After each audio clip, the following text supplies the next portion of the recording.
करतारपुर राहदारी ने बंटवारे के वक्त बिछड़े दो भाइयों को 74 बरस बाद मिलवा दिया। इमरान खान से कहो ना मुझे वीजा दे, इंडिया में मेरा कोई नहीं है, तुम पाकिस्तान आओ मैं तुम्हारी शादी करवाता हूँ। ये दो भाइयों की गुफ्तगू है जो पाकिस्तान की आज़ादी के बाद अब पहली बार मिले हैं।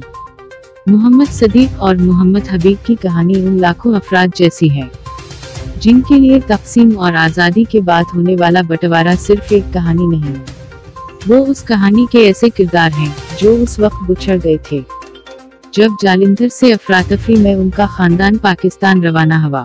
उनके वालिद हलाक हो गए। सदीक अपनी बहन के साथ पाकिस्तान पहुंच गए। हबीब वालिदा के साथ वहीं रह गए जिनका बाद में इंतकाल हो गया।